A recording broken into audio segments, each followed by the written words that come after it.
హైదరాబాద్ సినీ నటి కల్పికపై కేసు నమోదైంది. కల్పికపై గచ్చిబౌలి పోలీసులు కేసు నమోదు చేశారు. BNS act section 324 class 4, 352, 351 class 2 కింద ఎఫ్ఐఆర్ ఫైల్ చేశారు. గత నెల 29న ప్రిజంబల్లో కల్పిక దురుసుగా ప్రవర్తించిందని పోలీసుల సమక్షంలోనే హంగామా చేసింది. పబ్ నిర్వాహకులపైనే ఎదురు తిరిగి నానా రచ్చ చేసింది. దీంతో కల్పిక వ్యవహారంపై దృష్టి సారించిన పోలీసులు కోర్టు అనుమతితో ఆమెపై కేసు నమోదు చేశారు. ఫుల్ లెంత్ అన్ని యాంగిల్స్ నుంచి క్యాప్చర్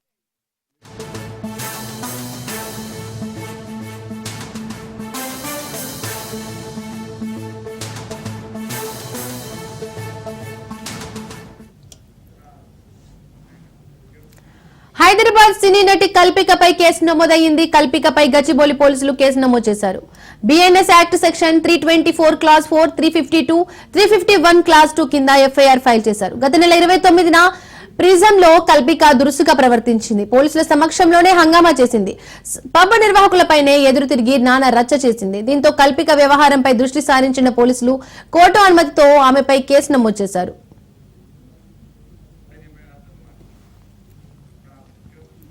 ఇక ఇదే అంశానికి సంబంధించి పూర్తి అప్డేట్స్ మా ప్రతినిధి రత్నకుమార్ అందిస్తారు. రత్నకుమార్, దీపిక, రీసెంట్ గా గచ్చిబౌలిలోని ప్రిజన్ పబ్ లో నటి కల్పిక చేసినటువంటి హంగామా ఈ మధ్య కాలంలో కొంత హాట్ టాపిక్ గా మారిన విషయం తెలిసిందే. ఈ క్రమంలోనే ఆమె మొదటిగా ప్రిజన్ పబ్ యాజమాన్యమే తన మీద దాడి చేసింది, తనను ఇబ్బందులకు గురి చేశారు, తనని ఇష్టానుసారంగా తిట్టారు అనేటువంటి విషయాలకు సంబంధించి మీడియా వేదికగా వచ్చి అనేక రకాల వార్తలను పుకార్లను స్ప్రెడ్ చేసేటువంటి ప్రయత్నం చేసింది.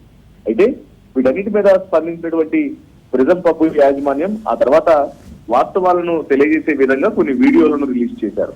అక్కడ ఉన్నటువంటి ఆహార పదార్థాలను విసిరేయడం, తర్వాత తాగి గొడవ చేయడం, తనకు పాపులారిటీ కావాలి, కాంట్రవర్సీలు ఇంపార్టెంట్ అంటూ వాళ్ళందరి మీద హంగామా చేయడం, తర్వాత పోలీసులు వాంటెడ్ గానే మీరు ఇదంతా చేస్తున్నట్లుంది, మీకు ఒకవేళ ఇబ్బంది ఎదురైతే వచ్చి స్థానికంగా ఉన్నటువంటి పోలీస్ స్టేషన్ లో ఫిర్యాదు చేయండి అని చెప్పినప్పటికీ కూడా నేను ఫిర్యాదు చేయను, నా తరఫున మీరే ఫిర్యాదు చేయండి అని పోలీసులతోనే వాగ్వాదానికి దిగడం, ఇవన్నీ కొంత ఏదైతే ఆసక్తికరంగా మారినటువంటి నేపథ్యంలోనే వీటన్నిటి మీద ఇప్పుడు ప్రిజన్ పబ్ యాజమాన్యం నటి కల్పిక మీద ఫిర్యాదు చేశారు.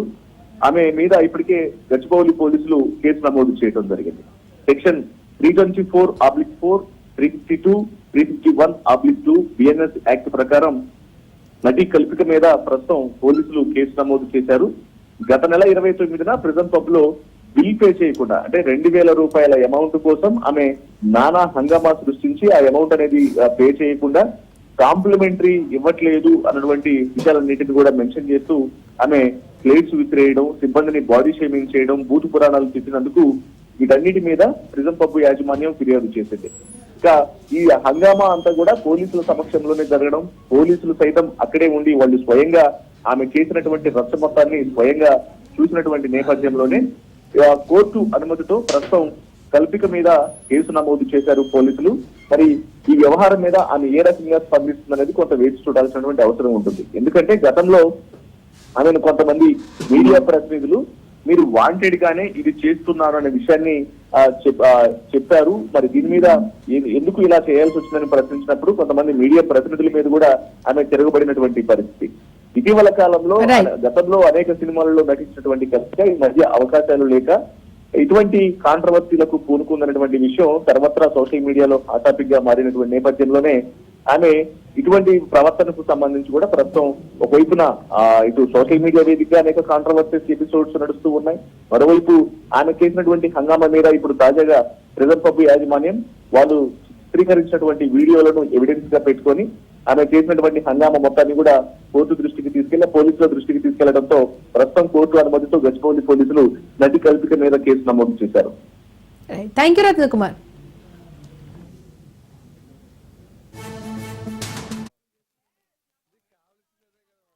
కావాలరా నాయనా, నీకు అర్థం కావట్లేదు.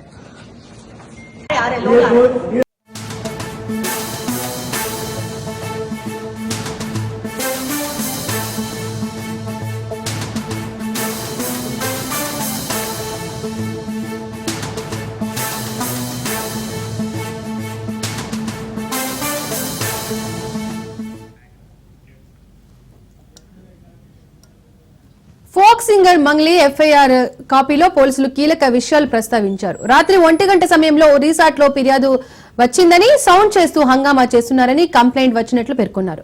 పార్టీలో పెద్ద ఎత్తున విదేశీ మద్యం ఉందని గుర్తించినట్లు పోలీసులు తెలిపారు. ఈ క్రమంలోనే ఎక్సైజ్ నుండి లిక్కర్ పర్మిషన్ లేదనే విషయాన్ని కూడా తాము గుర్తించినట్లు ఎఫ్ఐఆర్ కాపీలో తెలిపారు. డ్రగ్స్ టెస్ట్ లో ఒక్కరు గంజాయి తీసుకున్నట్లు నిర్ధారించామన్న పోలీసులు మంగ్లీ అనుచరుడు దామోదర్ రెడ్డి గంజాయి తాగినట్లు టెస్ట్ లో తేలినట్లు వెల్లడించారు. అదేవిధంగా మంగ్లీ సోదరుడు శివరామకృష్ణపై అండ్ అనుమతి లేకుండా పార్టీ ఏర్పాటు చేసినందుకు మంగ్లీ పైన కూడా కేసు నమోదు చేసినట్లు తెలిపారు పోలీసులు. మొత్తానికి Tripura resort management, Damodar and event organizer Megharaj పై కూడా కేసు నమోదు చేశారు పోలీసులు.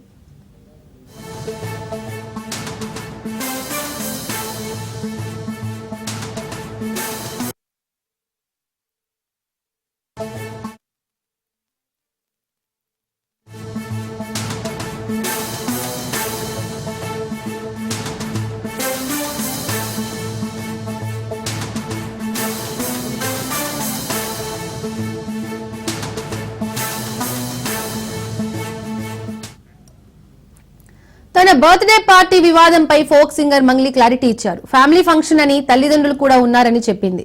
లిక్కర్ సౌండ్ సిస్టమ్ ఏర్పాటు చేసింది నిజమేనన్న మంగ్లీ పర్మిషన్ తీసుకోవాలనే అవగాహన తనకు లేదని చెప్పుకొచ్చింది. ఇక పార్టీలో ఎలాంటి డ్రగ్స్ దొరకలేదన్న మంగ్లీ ఆధారాలు లేని అభియోగాలు మోపొద్దని కోరింది.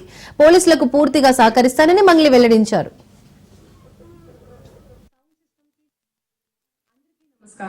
నిన్న ఏదైతే నా బర్త్డే పార్టీ జరిగిందో ఒక చిన్న ఇంట్లో పార్టీ లాగా, ఒక ఫ్యామిలీ ఫంక్షన్ లాగా జరుపుకోవాలన్న ఒక ఉద్దేశంతో ఆ రిసార్ట్ లో మా అమ్మా నాన్నల కోరిక మేరకు మా అమ్మా నాన్నలతో కలిసి, మా ఫ్యామిలీ మెంబర్స్ తో కలిసి నేను జరుపుకోవడం జరిగింది. అక్కడ మా అమ్మా నాన్నలు, మా అమ్మా నాన్న ఫ్రెండ్స్, మా ఫ్రెండ్స్, మా ఫ్యామిలీ ఫ్రెండ్స్, మా టీమ్ మెంబర్స్ మాత్రమే ఉండడం జరిగింది. అండ్ అట్లనే లిక్కర్ ఉండడం జరిగింది, సౌండ్ సిస్టమ్ ఉండడం జరిగింది. సో సౌండ్ సిస్టమ్ కి, లిక్కర్ కి పర్మిషన్ తీసుకోవాలని చెప్పి నాకు అస్సలు అవగాహన లేదు, ఐడియా కూడా లేదు. అది అనుకోకుండా సడన్ గా ప్లాన్ చేసుకొని వెళ్ళిపోవడం జరిగింది అక్కడ. సో అందుకు నాకు అవగాహన లేదు, లేకుంటే నేను డెఫినెట్లీ నేను తీసుకునేదాన్ని. నాకు అసలు గైడెన్స్ లేదు.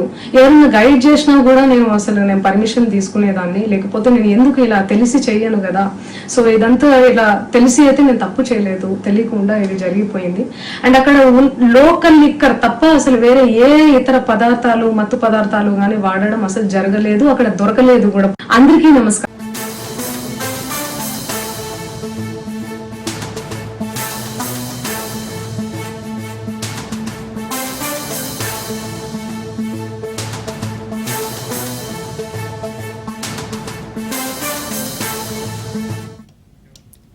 తెలుగు రాష్ట్రాల్లో స్కూల్స్ రీఓపెన్ అయ్యాయి. విద్యార్థులంతా బడిబాట పట్టారు. రాష్ట్ర వ్యాప్తంగా ప్రభుత్వ, ఎయిడెడ్, ప్రైవేట్ బడులు ప్రారంభమయ్యాయి. ఇవాళ ప్రభుత్వ పాఠశాలల్లో చదివే విద్యార్థులకు యూనిఫామ్, పాఠ్య పుస్తకాలు అందజేయనున్నారు. ఈసారి కొత్తగా 1 నుండి 5 తరగతుల విద్యార్థులకు నోట్ బుక్స్ ఇవ్వాలని నిర్ణయించింది ప్రభుత్వం.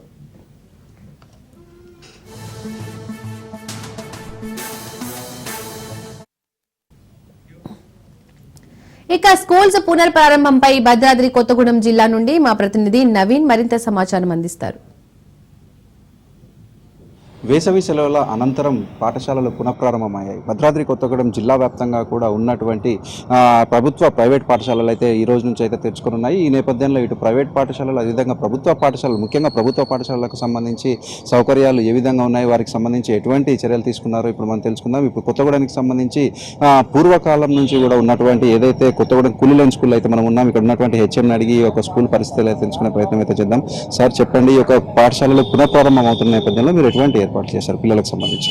ఈరోజు పిల్లలకు పాఠ్య పుస్తకాలతో పాటు నోట్ బుక్స్, యూనిఫామ్స్ అన్ని పిల్లలకు సిద్ధంగా తీసుకుంటాము. అదేవిధంగా గతంలో ఏదైతే ఉత్తీర్ణత శాతం ఉందో దాన్ని మరింత పెంచడం కోసము మా వంతుగా మా ఉపాధ్యాయులు కృషి చేస్తున్నాము. అదేవిధంగా ఈరోజు 10 గంటలకు ఉపాధ్యాయుల తల్లిదండ్రుల సమావేశం కూడా నిర్వహిస్తూ ఉన్నాము. దీనికి ప్రజాప్రతినిధులు, మా అమ్మ ఆదర్శ పాఠశాల కమిటీ చైర్మన్ గారు అందరూ పాల్గొంటారు. ముఖ్యంగా మనం చూసుకుంటే ఏదైతే ప్రభుత్వ పాఠశాలని మరికొంత అంటే ఉన్నత స్థితికి తీసుకెళ్లేందుకు బడిబాట అనే కార్యక్రమాన్ని అయితే ప్రభుత్వం తీసుకొచ్చినట్లుగా చూడవచ్చు. ఈ బడిబాట కార్యక్రమం ద్వారా ఈ పాఠశాలకు ఎంతమంది విద్యార్థులు జాయిన్ అయ్యారు? బడిబాట ద్వారా ఈ పాఠశాలకు మా ఉపాధ్యాయులు చేసే కృషికి 30 మంది ఎన్రోల్ పెరిగారు. మాకు గతంలో 21 మంది 10th వాళ్ళు వెళ్ళగా 30 మంది రావడము శుభసూచకము. దాంతోపాటు నేను కూడా మా పిల్లల్ని ఇదే స్కూల్లో జాయిన్ చేయాలని నిశ్చయించుకున్నాను. మొత్తం విద్యార్థులందరూ కూడా అసలు ఎంతమంది విద్యార్థులు ఉన్నారు సార్? దీనికి సంబంధించి పాఠ్య పుస్తకాలు అన్ని కూడా పూర్తిగా వచ్చాయా? లేదు అనుకుంటే అంటే కొన్ని పాఠశాలకు సంబంధించి 50%, కొన్ని పాఠశాలలో 60% మాత్రమే పుస్తకాలు కావచ్చు, యూనిఫామ్స్ పంపించిన పరిస్థితి. మీ పాఠశాలకు ఏ విధంగా ఉన్నాయి? మా పాఠశాలకు 100% పుస్తకాలు, 100% యూనిఫాము అందాయి.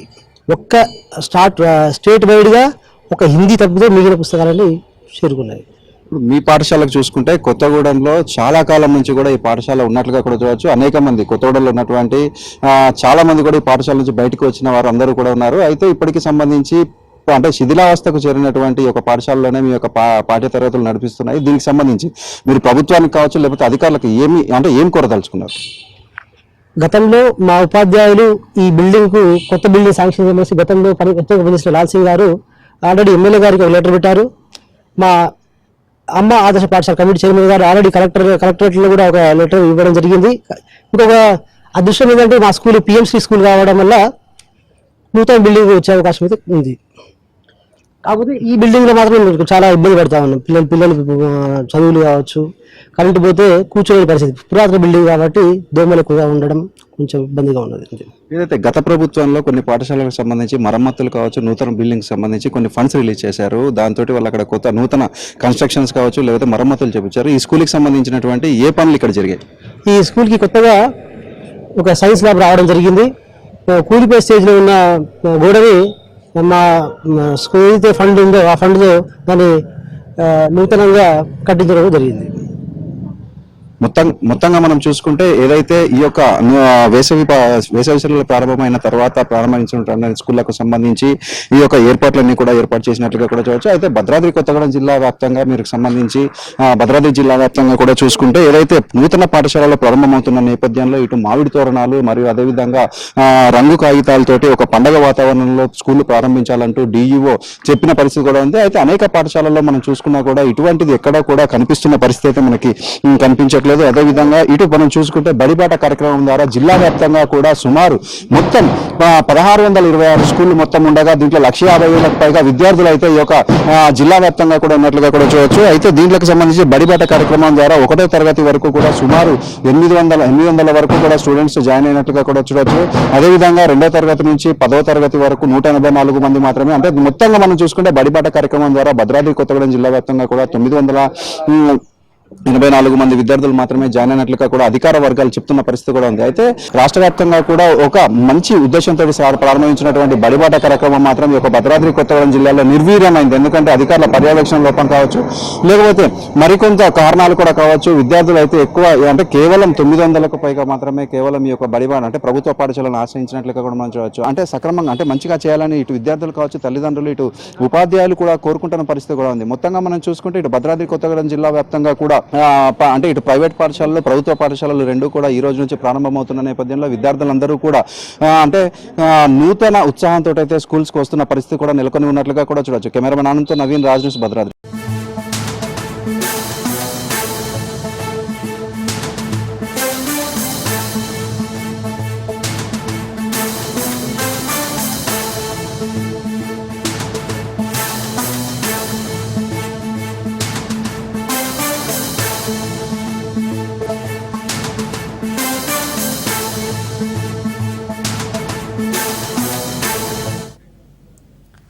తెలుగు రాష్ట్రాల్లో పాఠశాలలు పునఃప్రారంభమయ్యాయి. గ్రేటర్ హైదరాబాద్ వ్యాప్తంగా స్కూల్ బస్సుల్లో రవాణా శాఖ తనిఖీలు చేపట్టింది.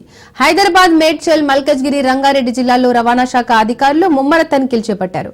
ఖైరతాబాద్, సికింద్రాబాద్ ప్రాంతాల్లో అధికారుల తనిఖీ కొనసాగుతోంది. 60 ఏళ్లు పైబడిన డ్రైవర్స్ పై అధికారులు ఆగ్రహం వ్యక్తం చేశారు. ఆర్సీ పర్మిట్, డ్రైవర్ లైసెన్స్, బస్సుల ఫిట్నెస్, ఇన్సూరెన్స్ పత్రాలను అధికారులు చెక్ చేస్తున్నారు.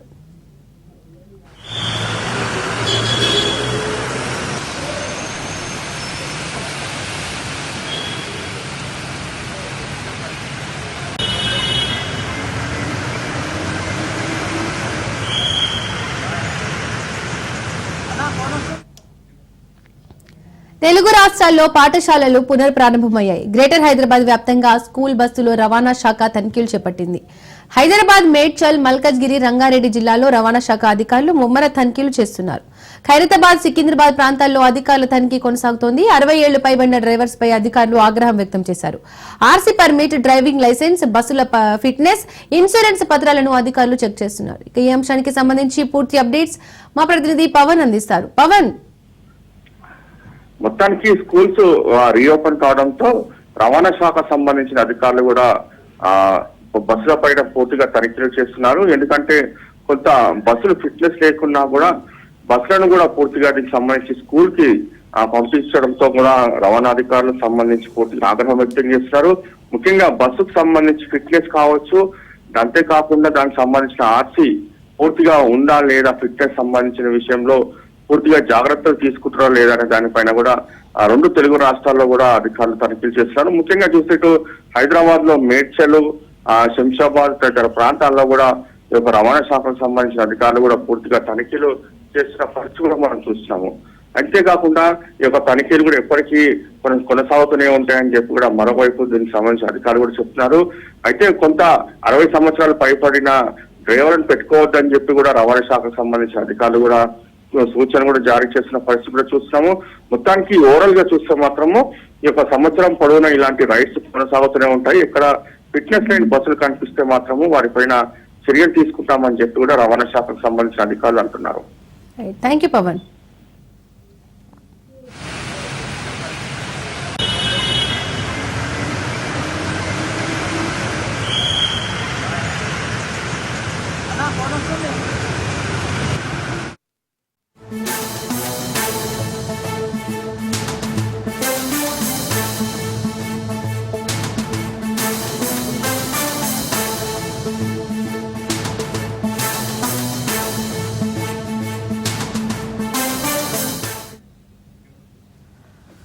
Breaking news, Mithun Reddy bail petition పై కాసేపట్లో ఏపీ హైకోర్టులో విచారణ జరగనుంది. లిక్కర్ కేసులో A4 గా మిథున్ రెడ్డి ఉన్నారు. లిక్కర్ కేసులో కీలక పాత్ర పోషించారని 3,500 కోట్లు లబ్ధి పొందారని సిట్ ఆరోపిస్తోంది. గతంలో బెయిల్ పిటిషన్ తిరస్కరించిన తర్వాతే కేసులో పురోగతి ఉంటుందన్న సిట్ ఆర్థిక లావాదేవీల వ్యవహారంపై మిథున్ రెడ్డికి కస్టడీకి ఇవ్వాలని కోరుతోంది. హైకోర్టులో బెయిల్ పిటిషన్ పై విచారణకు హాజరైనప్పటి నుండి దర్యాప్తు సహకరించడం లేదని, మిథున్ రెడ్డి ముందస్తు బెయిల్ పిటిషన్ ను కొట్టివేయాలని సిట్ కౌంటర్ పిటిషన్ లో కోరింది.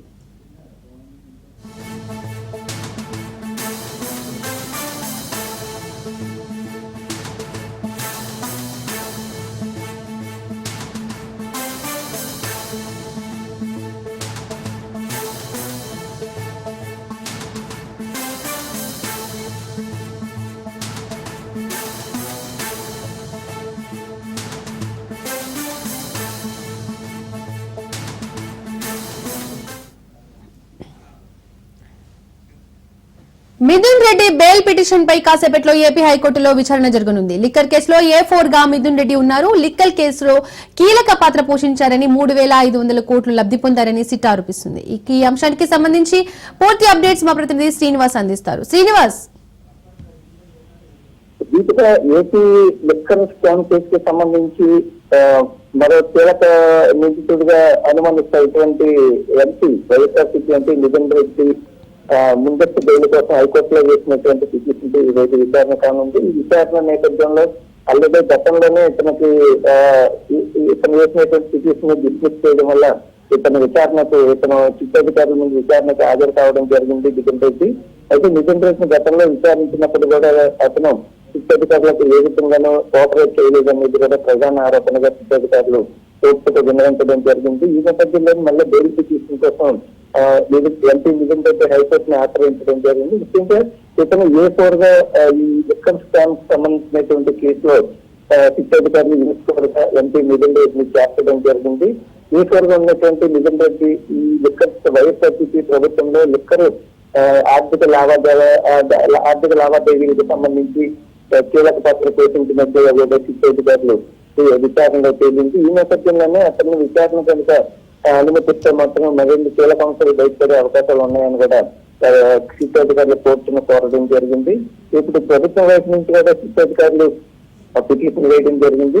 అతన్ని కోర్టు ముందస్తు బెయిల్ పిటిషన్ తిరస్కరించి అతను క్యాన్సిల్ చేసి కస్టడీకి ఇవ్వాలని కూడా కోరడం జరిగింది. గతంలో క్యాన్సిల్ చేయడం వల్ల ఇతన్ని విచారించాం, కానీ విచారణలో కోఆపరేట్ చేయకపోవడం వల్ల ఇన్ఫర్మేషన్ మొత్తం ఇతని దగ్గర దాగి ఉందని కూడా చెప్తా ఉన్నారు.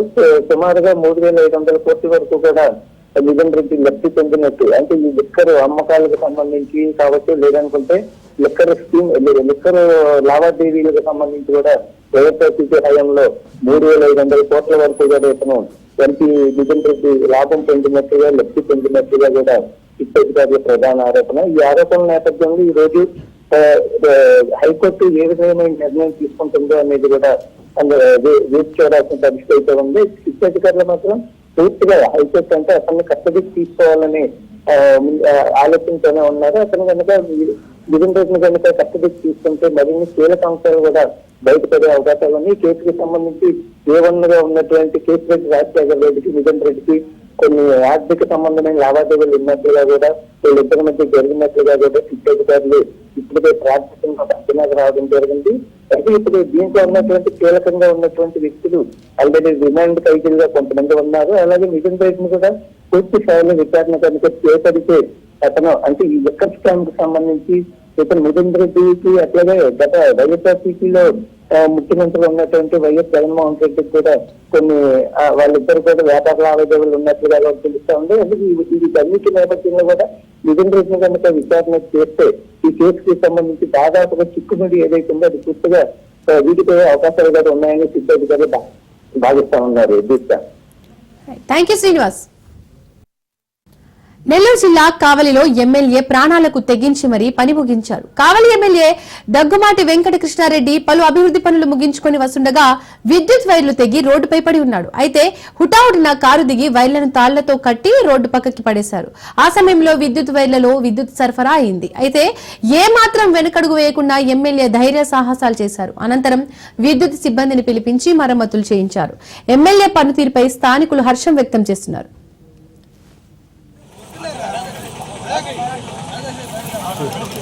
నీళ్ళు ఉన్నాడు అంటే మా జాగ్రత్త లేవా లేకపోతే లాగేయండి. నెల్లూరు జిల్లా కావలిలో ఎమ్మెల్యే ప్రాణాలకు తెగించి మరీ పని ముగించారు. కావలి ఎమ్మెల్యే దగ్గుమాటి వెంకటకృష్ణారెడ్డి పలు అభివృద్ధి పనులు ముగించుకొని వస్తుండగా విద్యుత్ వైర్లు తెగి రోడ్డుపై పడి ఉన్నాయి. అయితే హుటాహుటిన కారు దిగి వైర్లను తాళ్లతో కట్టి రోడ్డు పక్కకి పడేశారు. ఆ సమయంలో విద్యుత్ వైర్లలో విద్యుత్ సరఫరా అయింది. అయితే ఏమాత్రం వెనుకడుగు వేయకుండా ఎమ్మెల్యే ధైర్య సాహసాలు చేశారు. అనంతరం విద్యుత్ సిబ్బందిని పిలిపించి మరమ్మతులు చేయించారు. ఎమ్మెల్యే పనితీరుపై స్థానికులు హర్షం వ్యక్తం చేస్తున్నారు.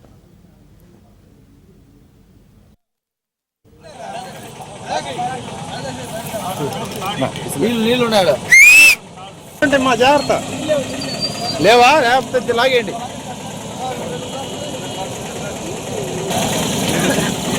ఆయన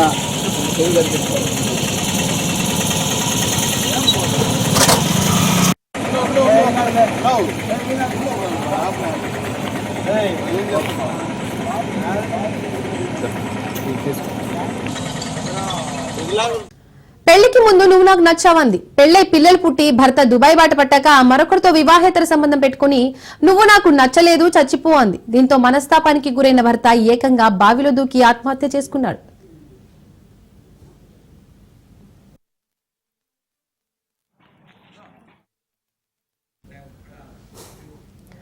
సిరిసిల్ల జిల్లా బోయిన్పల్లికి చెందిన హరీష్ 3 ఏళ్ల క్రితం దుబాయ్ వెళ్లాడు. కొత్తపల్లికి చెందిన కావేరితో వివాహమై 2 పిల్లలున్నారు. ఈ క్రమంలోనే హరీష్ కుటుంబ పోషణ నిమిత్తం దుబాయ్ వెళ్లాడు. భర్తతో ఎడబాటు కారణంగా భార్య తప్పుడు దారికి మళ్లింది. అది కాస్త వివాహేతర సంబంధంగా మారిపోయింది.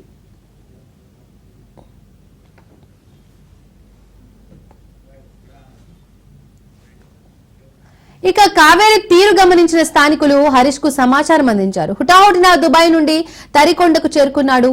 ఇద్దరిని వారి తీరు మార్చుకోవాలని హెచ్చరించాడు. కానీ భర్తతో కాదు ప్రియుడితోనే ఉంటానని భర్తను చచ్చిపో అనడంతో మనస్తాపానికి గురైన హరీష్ వ్యవసాయ బావిలో దూకి బలవన్మరణానికి పాల్పడ్డాడు.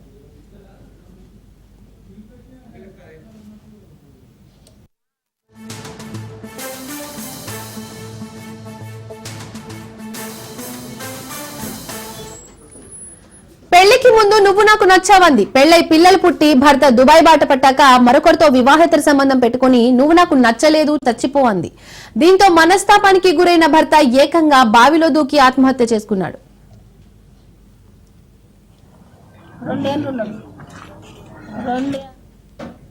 సిరిసిల్ల జిల్లా బోయిన్పల్లికి చెందిన హరీష్ 3 ఏళ్ల క్రితం దుబాయ్ వెళ్లాడు. కొత్తపల్లికి చెందిన కావేరితో వివాహమై 2 పిల్లలున్నారు. ఈ క్రమంలోనే హరీష్ కుటుంబ పోషణ నిమిత్తం దుబాయ్ వెళ్లాడు. భర్తతో ఎడబాటు కారణంగా భార్య తప్పుడు దారికి మళ్లింది. అది కాస్త వివాహేతర సంబంధంగా మారిపోయింది.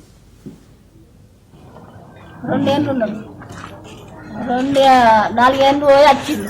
ఇప్పుడు మళ్ళీ 2 ఏళ్ళు.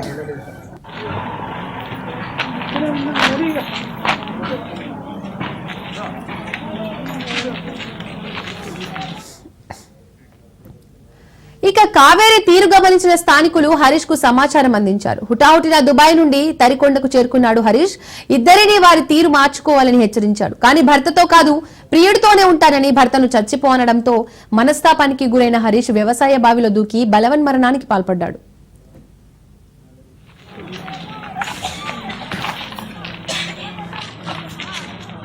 నా 4 ఏళ్ళ నుండి వచ్చిండు.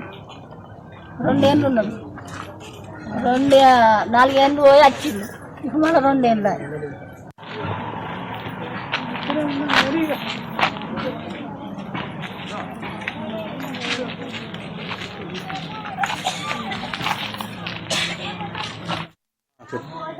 నా కొడుకు నా కోడలు